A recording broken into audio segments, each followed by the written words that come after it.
مثلا میلاد میگویم کنم توش بهتر میلاد بهتره گیلزه گیرم میلاد بیمازم خصوصیه من این چقدر هزینه‌ش بود. خب چطور مثلا از زهرا شریعتی ناره؟ نه بود دستگاه چنین ناره سی اشکنانی یا سی عمل؟ سی عمل و مثلا اعتماد داره زیر عمل بیم مثلا از زهرا مثلا 600-700 بود خب اونه مثلا 1 ساعت یا 2 ساعت چی کنه؟ بین مثلا خیلی جوریه چه بشون خنجریه چه بشون حالت قلابی ها؟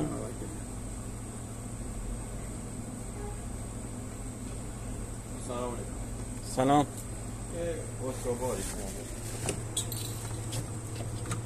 بفهم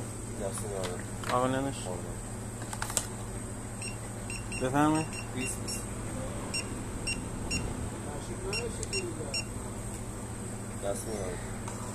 خشم ها یعنی اینقدر سنگ هم سخته؟ سنگ داریم تا سنگ من فکرم آسونه. سلام خسته من فکرم سنگ آسونه نیو بشکنیش دارو گیاهی چیزی بیانیو نگی گیر که ببینیم چجوری بهتون چسبسته بچه ها راهی نیست که بخوام بیا مثلا چه کنیم باید یه چی بود که خورد و بود خب بیا بره و اگه خورده سنگ شکن بره شاید مثلا با 5-6 جلسه چه بود اما داغون تیگه کلیه از دستیه هی ضربی زنه خب کلیه از دستیه کلیه زخمی بود غیره ها بعدم یه چیزی هست که نیگو اصلا هیچ کارش کنیم فقط عمل یکی که با دارون و فلان و نیکنه یه باید بعدم خورد و بود و اصلا چند بود خیلی هم عزتی بود یعنی مثلا هر سری تو مثلا یه ذره بیا بره روی دستشویی یه ذره مثلا یه قدم سوزیه که حساب نه پاره ای کنی سنگ مرگی مثلا چون گوشتو میله نیست مثلا چه کنی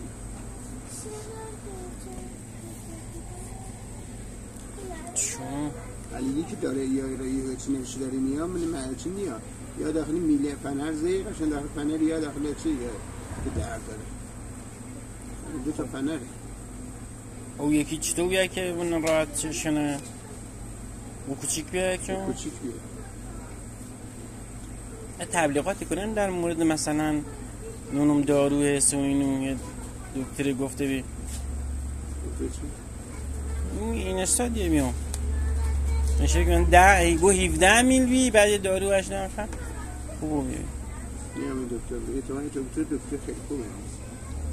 6 سلندی به قول فارش با مصری 6 سلندی ترکمی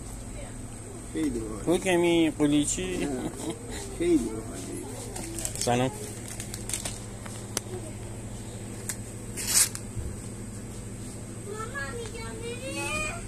کجا نشسته بینیم؟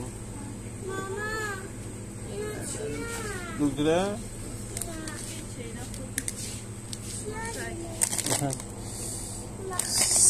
44 تنش دونه چندن که این 30 تومن اینا هم دونه 7 تومن دیگه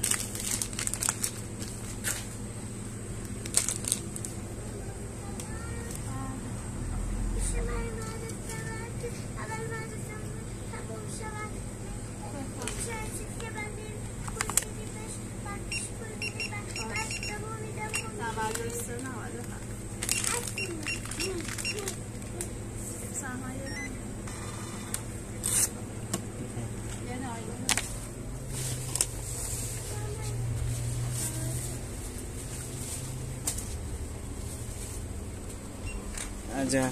حالا چون یه 34 رو میبینیمش نمیم شاید هم بعد دیگه 17 بی دارو گوشت داری بی یه دکتری